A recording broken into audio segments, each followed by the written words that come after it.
Um tempo atrás, numa viagem de avião, eu sentei confortavelmente numa poltrona da classe econômica e uma senhorinha se sentou do meu lado. Ela se virou para mim, toda simpática, e perguntou: "Você não é o menino da Lava Jato?"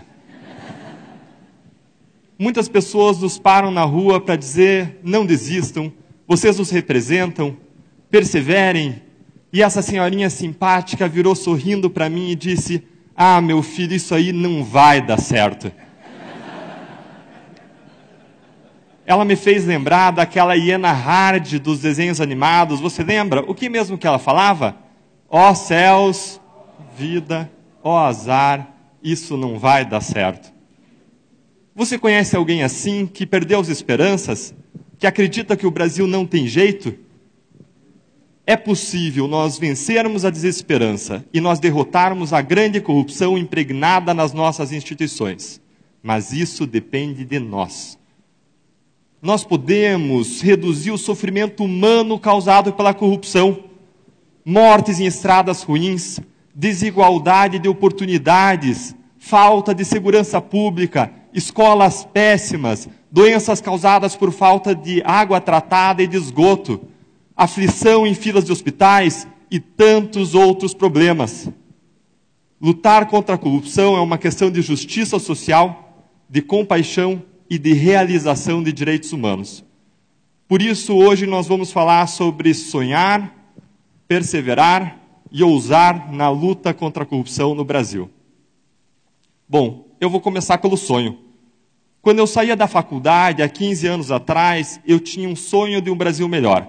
Mas mais do que isso, eu queria contribuir para ele. O caminho que eu encontrei para isso foi a carreira de procurador da República. Meu objetivo era, nos casos criminais, alcançar a justiça e, com isso, ajudar a evitar a roubalheira e recuperar o dinheiro desviado. Em 2004, eu tive o meu primeiro grande caso de corrupção. Identificamos mais de 70 funcionários fantasmas na Assembleia Legislativa do Estado do Paraná. O dinheiro dos salários era desviado pelo esquema. Passados mais de 13 anos, adivinhem o que aconteceu? Nenhuma pessoa foi punida e nenhum centavo foi recuperado.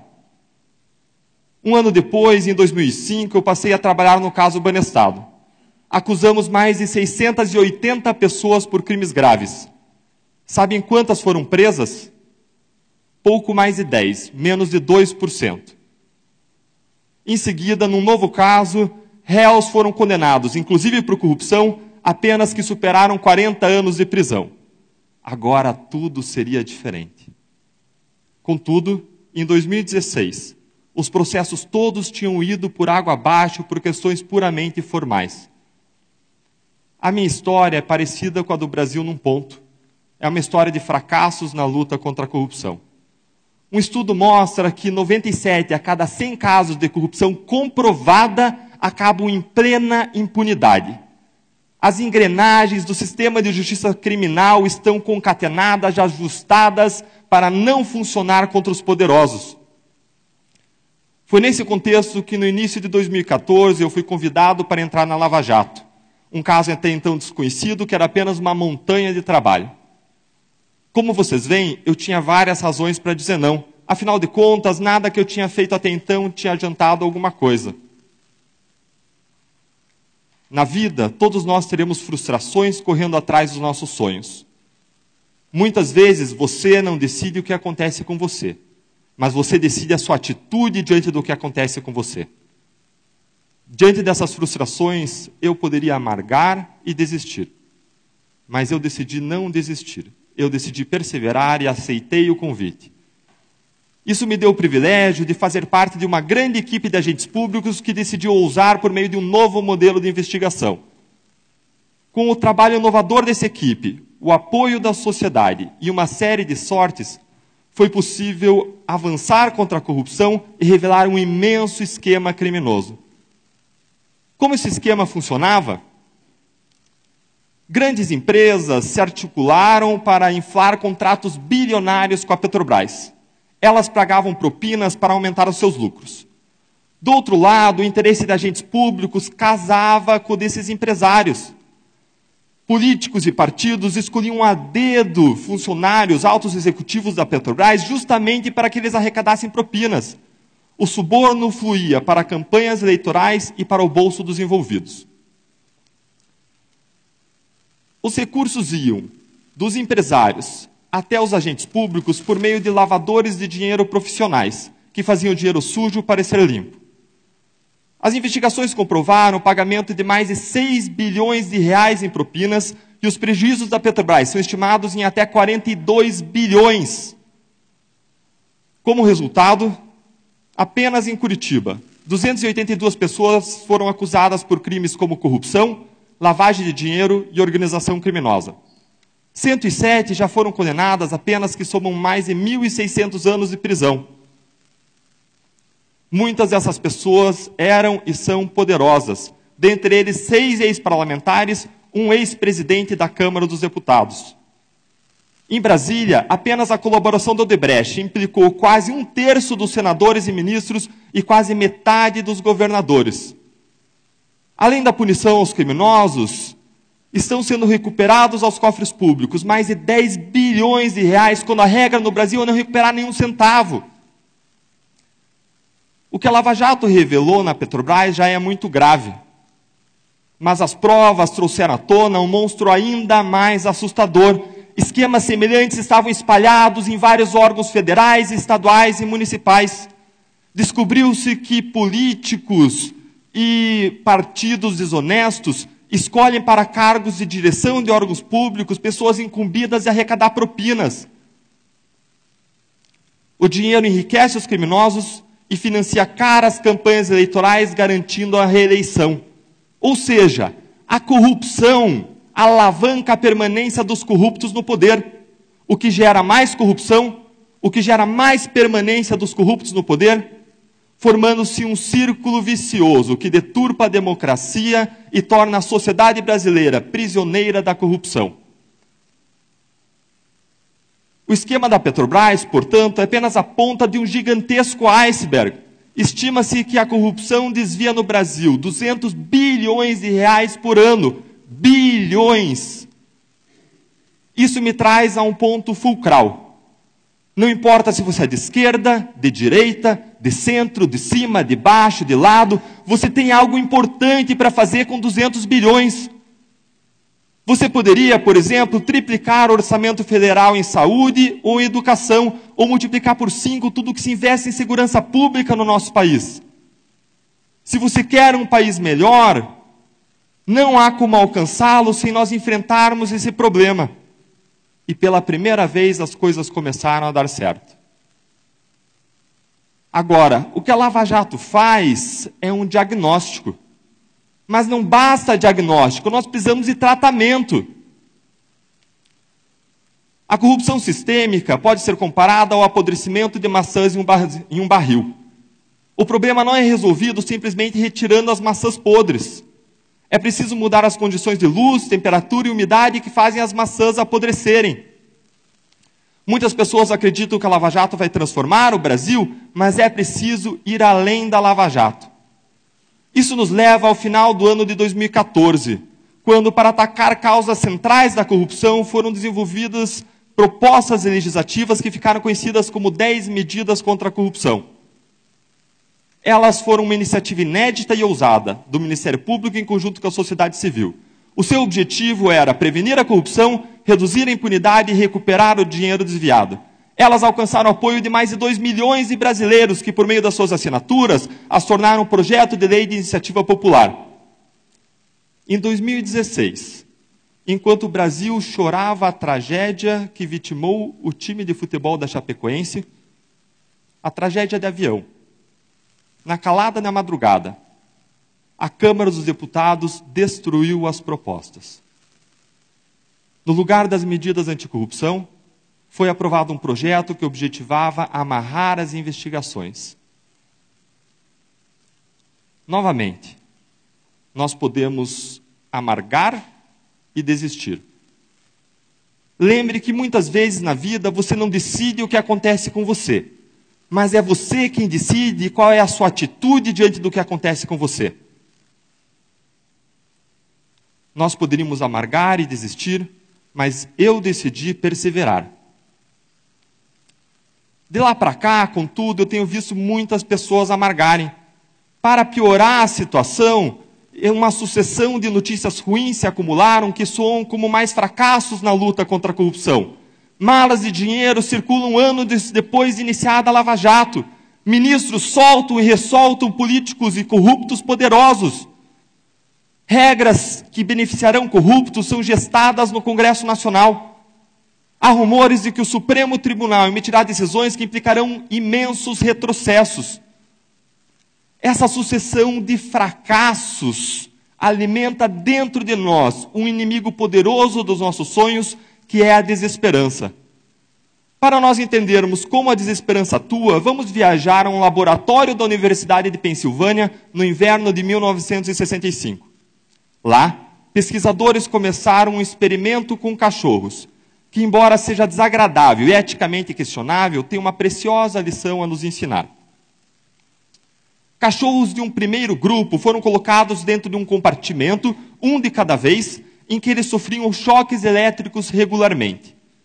Eles eram capazes de parar os choques tocando um painel com o seu focinho, o que eles aprendiam de modo rápido.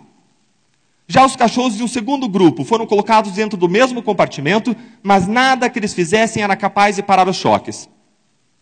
Em seguida, os cientistas colocaram os mesmos cachorros dentro de um novo compartimento, com duas partes separadas por uma pequena cerca. Uma parte dava choques e a outra não. Agora os cachorros foram colocados de um lado da cerca e bastava pular para o outro lado para que eles escapassem dos choques. Adivinhem o que aconteceu quando os cachorros do experimento anterior foram colocados nesse compartimento duplo? Os cachorros do primeiro grupo, aqueles que tinham sido capazes de parar o choque, rapidamente pularam a cerca. Contudo, a maioria dos cachorros do segundo grupo, aqueles que tinham tomado choques que não poderiam ser parados, simplesmente se deitaram no chão eletrificado à espera de mais choques. Eles não tentaram pular a cerca nem qualquer outra solução. Eles se renderam. O psicólogo Martin Seligman era um dos pesquisadores responsáveis pela experiência. Ele chamou o estado mental daqueles cachorros que se deitaram à espera de mais choques de learned helplessness, ou desamparo aprendido, que é o estado de alguém que é incapaz de agir por si mesmo, sem ajuda. Mas por que aqueles cachorros ficaram assim? Porque eles se deitaram à espera de mais sofrimento, mesmo quando havia uma saída. Porque eles aprenderam. O modo como eles enxergavam a experiência passada lhes ensinou que eles eram incapazes, que eles eram impotentes. Você vê como a desesperança é poderosa? A desesperança nos paralisa. A desesperança nos mortifica ainda vivos. Nós nos insensibilizamos, anestesiamos com a nossa dor e a dor do outro. A desesperança é um obstáculo na luta contra a corrupção, porque ela retira a nossa capacidade de enxergar as oportunidades do presente.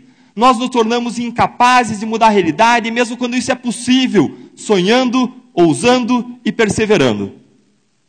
Mas aí alguém me dirá, mas Deltan, como sonhar, ousar e perseverar? Veja o que aconteceu com as 10 medidas. A cada jornal nacional nós tomamos choques e mais choques elétricos. Esse Congresso não aprovará reformas anticorrupção porque a maioria dos parlamentares que está lá não vai aprovar, eles não querem mudar. A minha resposta é, então a mudança está nas suas mãos. Se o Congresso atual não aprovará um pacote anticorrupção, então em 2018 vamos colocar lá quem vai aprovar. Enquanto nós conversamos, aliás, entidades respeitadas da sociedade civil estão seguindo, sonhando, ousando e perseverando. Elas articulam uma grande campanha anticorrupção para 2018. Várias delas estão desenvolvendo um super pacote anticorrupção para promover a integridade no ambiente público e privado. Esse pacote vai além das 10 medidas e aproveita grande parte delas, propondo ainda, por exemplo, melhoras nas licitações, na transparência, no sistema político eleitoral, na educação de crianças e jovens e nas regras de compliance. Ele será submetido a uma discussão ampla e aberta com a sociedade civil, E se for aperfeiçoado e aprovado pelo Congresso, revolucionará a luta contra a corrupção no nosso país. A estratégia agora não é mais coletar assinaturas. É escolhermos como novos senadores e deputados apenas os candidatos que possuem um passado limpo, tenham um compromisso com a luta anticorrupção, têm um compromisso com valores democráticos e, além disso, o que é importantíssimo nesse momento do nosso país, apoiem o pacote anticorrupção. A ideia agora é nós tomarmos o endosso ao pacote como um critério inafastável para o voto que o cidadão conjugará com outros critérios da sua preferência. Não se trata mais de apenas uma campanha de voto limpo. Agora nós selecionaremos candidatos que nos levarão a um conjunto de leis que incentivarão a integridade, as quais com o tempo nos levarão a candidatos mais íntegros, o que tende a nos levar a novas leis que incentivam a integridade, inaugurando um novo círculo, agora um círculo virtuoso para o futuro. O meu maior medo é que alguns de nós, muitos de nós, como aqueles cachorros que se deitaram à espera de mais choques, não percebamos que em 2018 existe uma cerca baixa sendo colocada perto de nós. Nós podemos dar um grande salto contra a corrupção no Brasil. Talvez você esteja achando tudo isso muito bonito, mas queira me dizer, como aquela senhorinha do avião, ah, meu filho, isso aí não vai dar certo. Se você perdeu as esperanças, eu quero dizer que eu entendo você, mas eu quero propor um exercício mental. Pense na pessoa que você mais ama na face da terra. Talvez a sua mãe, ou o seu filho, o seu marido ou sua esposa. Imagine agora que você vai ao médico e ele lhe diz que essa pessoa que você tanto ama tem uma doença terminal e possui poucos meses de vida. O que você faz? Você vai para casa esperar ela morrer? Ou você vai fazer tudo o que estiver a seu alcance para salvar a vida dela? Indo de site em site, de médico em médico, dobrando seus joelhos e buscando a cura, ainda que seja improvável? A verdade é que existem causas pelas quais vale a pena se lutar, independentemente do resultado, e o nosso país é uma delas. Lutar contra a corrupção é lutar pelo nosso país, e lutar pelo nosso país é lutar por quem nós mais amamos, e nós jamais desistiríamos deles. Se o brasileiro é aquele que não desiste nunca, vamos dizer aqui que nós somos brasileiros e não desistiremos do nosso país. Nós seguiremos juntos, sonhando, ousando e perseverando. Muito obrigado.